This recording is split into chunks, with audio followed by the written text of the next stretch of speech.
Hello, Dr. Boyd. I'm Scott Staples. I'm in your class. We have spoken through email. Anyway, this is my audience. All 5 of them.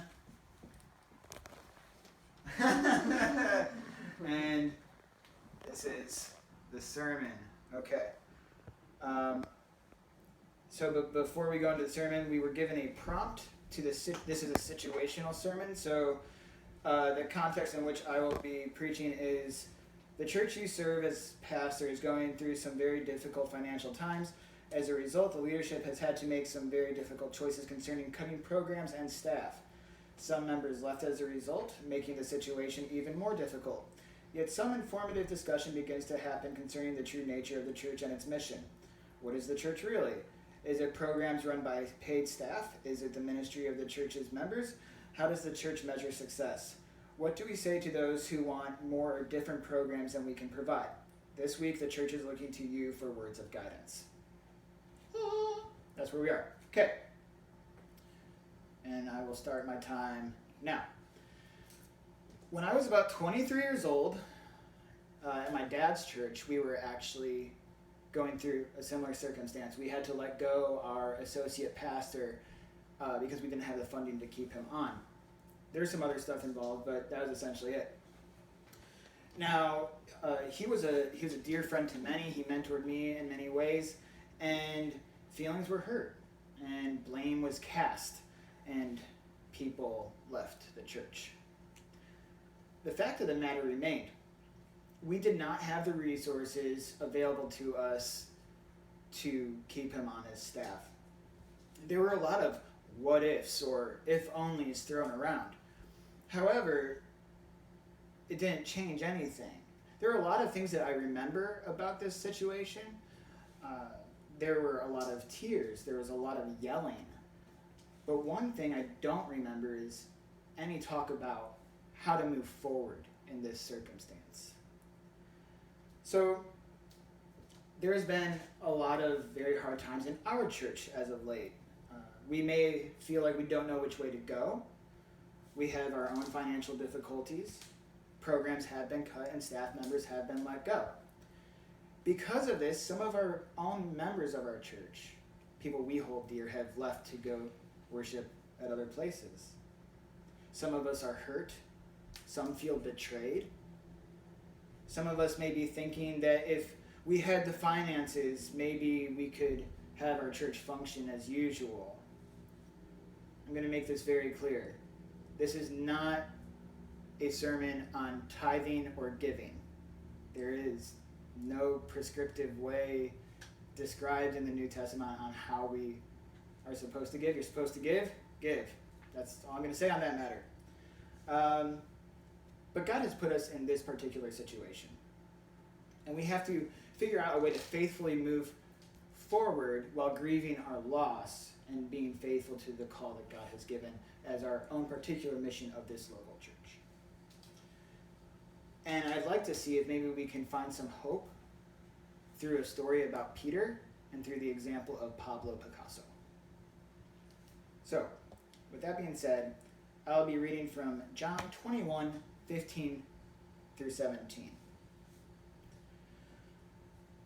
When they had finished breakfast, Jesus said to Simon Peter, "Simon, son of John, do you love me more than these?" He said to him, "Yes, Lord, you know that I love you." Jesus said to him, "Feed my lambs." A second time he said to him, "Simon, son of John, do you love me?" He said to him, "Yes, Lord, you know that I love you." Jesus said to him, "Tend my sheep." He said to him the third time, "Simon, son of John, do you love me?" Peter felt hurt because he said to him the third time, "Do you love me?" And he said to him, "Lord, you know everything. You know that I love you." Jesus said to him, "Feed my sheep." So we have to think about who is this guy that Jesus wants to know if he loves him this much. So Peter was a disciple of Christ. And all a disciple means is they saw this spiritual leader and they're like, I want to be just like him. I want to get as close to God as he is. I want to follow him around and learn everything I can from him. And so Peter essentially did that for 3 years while Jesus was on the earth. And he followed him around knowing and believing that Jesus was the Son of God. And he was just like, hey, I'm going to do everything I can to be just like this guy. And so Peter was considered one of Christ's most zealous disciples. Like, even right from the get-go, all Jesus had to do was say, hey, you in the boat, come follow me and I'll make you fishers of men. He's like, all right, 3 years as a homeless guy. That's what we're going to do right now. And Peter, like, followed him. And then Peter was the one that was of such faith that Jesus was walking on the water, and Peter's like, hey, I want to do that. Jesus is like, come on. And so he took a couple steps onto the water because he believed in Jesus that much, and, situations, and he started to drown. But, he was that guy. He's like, I will do anything for this man that I believe is God's son.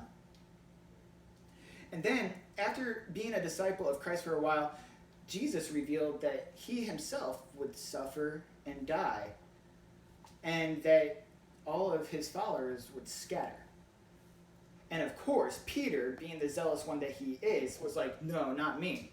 I'm not going to do that. I will be with you to the end. To the end. And that very night, Peter denied Christ 3 times. Not even like, hey, I'm a follower, but even knowing him. And then that person who he knew for 3 years, and he called his rabbi and his friend and his God, was executed. So the passage that we're looking at is after Jesus rose from the dead. And it's interesting if you think about it that Peter denied Christ 3 times, but then Christ asked him 3 times if he loved him, right?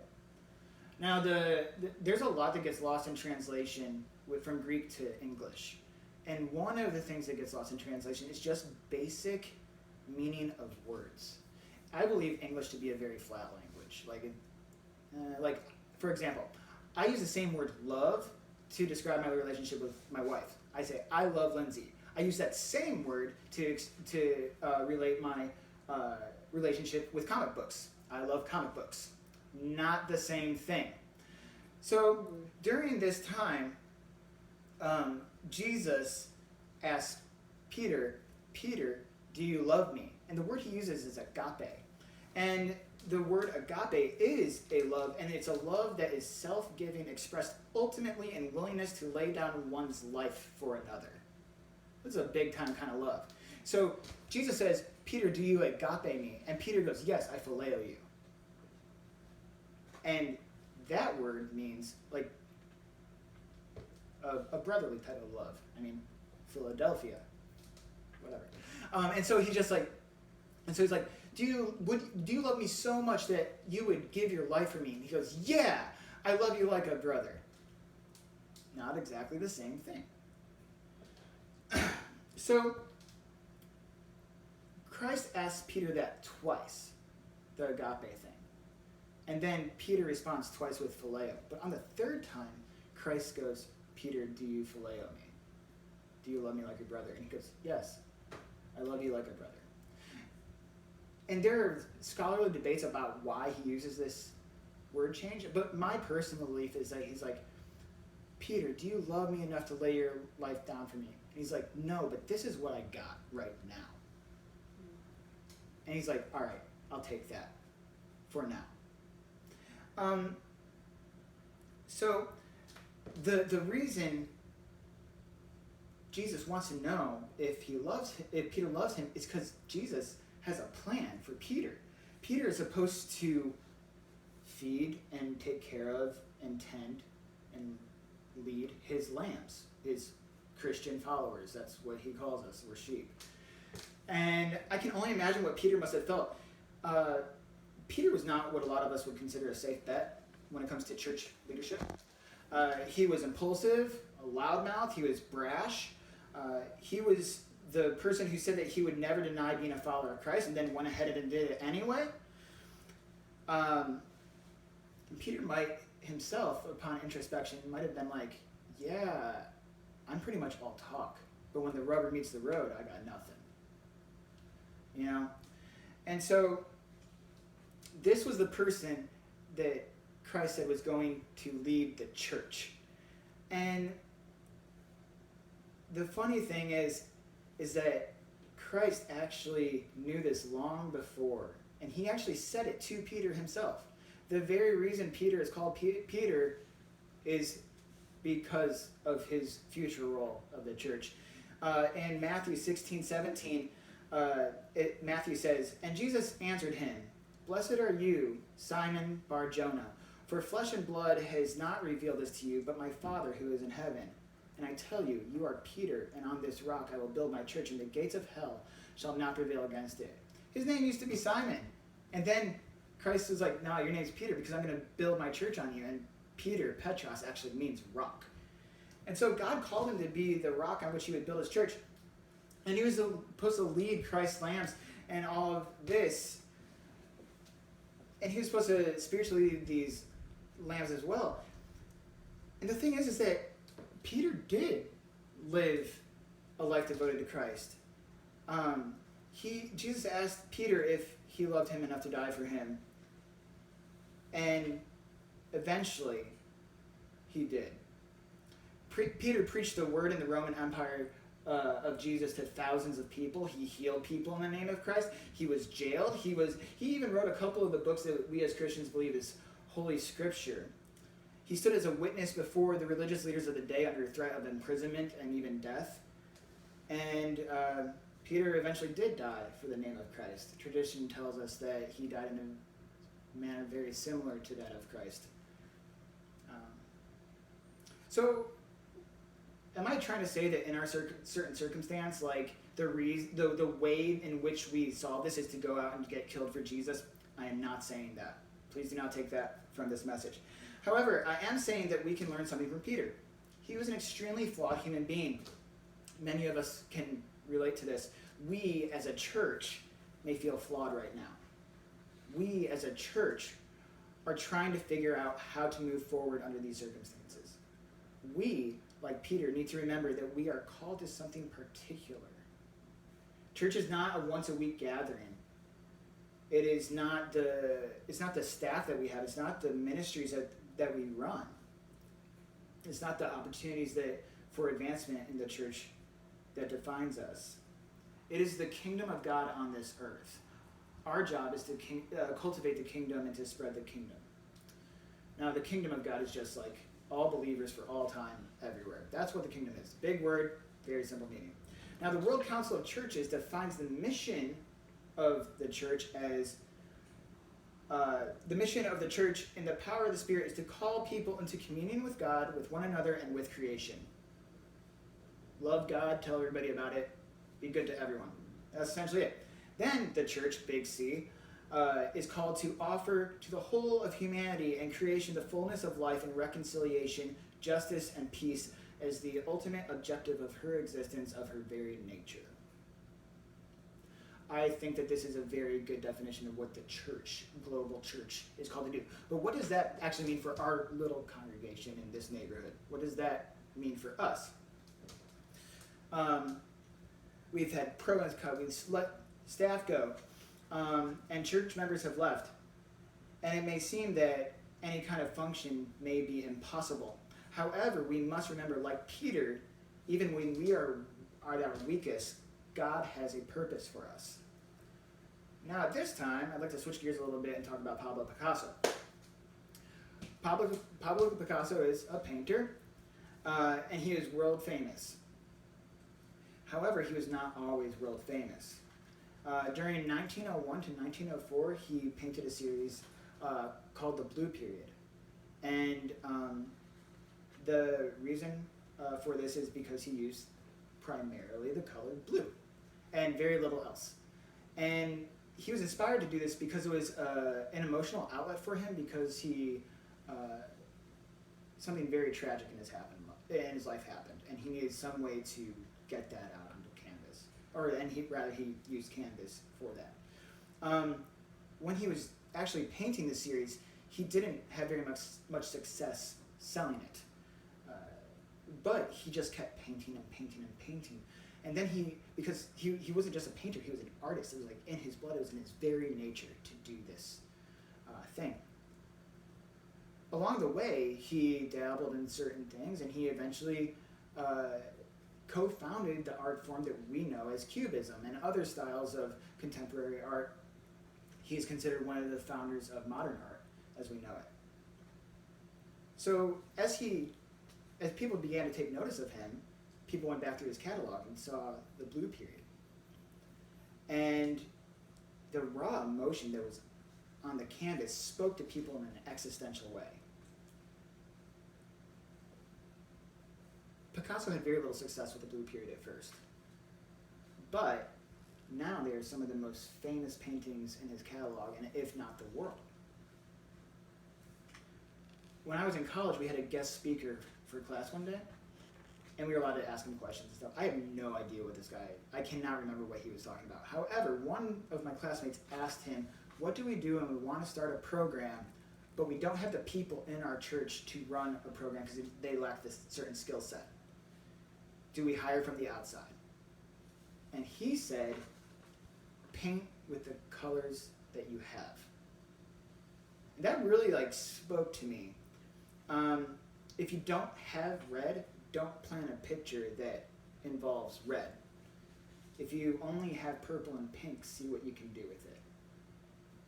So how do you think we can use this idea in our own congregation? If we don't have the bright orange of a dynamic worship leader, should we plan a dynamic worship service? Or should we maybe do something else, like experiment with silence and solitude, or singing hymns with just our voices? If we don't have the energetic green of a children's ministry coordinator, do we do something haphazardly, or should maybe we invite the kids into the service with us and they can learn alongside of the adults? I mean, they might be screaming, but would that be the worst thing? Many of us are hurting because our friends have left our congregation. However, we need to remember that they're still believers. They are our brothers and sisters. Even though they may be going to a different local church, they are still part of the global church. We should be excited to see how God uses their particular giftings on their particular canvas now. The thing is we get so myopic that we see all these pictures very close up, and that's nice, this one's great, this one kind of sucks, this one should probably not exist, but that's when we start thinking very individualistically. But we have to think that when we back up and we put eternity as the backdrop for these pictures, it turns into this huge mosaic that only God could have planned to begin with. So imagine if Peter was known for his earlier work only. He was a denier. He was the deserter. Peter wasn't ready when asked to love God with a sacrificial kind of love. But after his talk with the risen Lord, he was utterly faithful to the end. Right now, we as a church may feel like we are in a dark place. Because of the problems we have had, it may feel like God is giving up on us. God could have given up on Peter, but instead he breathed new life into him.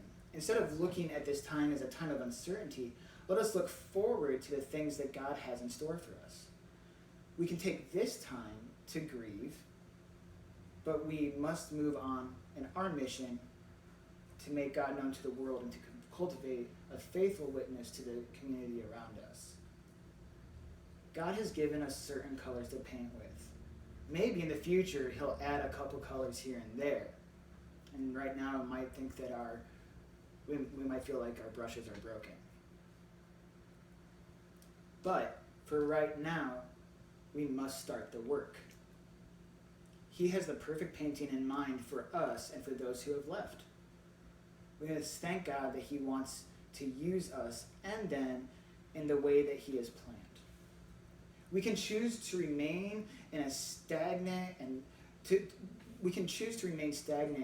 foster an environment of bitterness, or we can come together, pray, and start painting the picture that God has planned for us. Then, when we tell our story and we remember this dark time, we can refer to it as our blue period that eventually became a powerful witness to the faithfulness of Jesus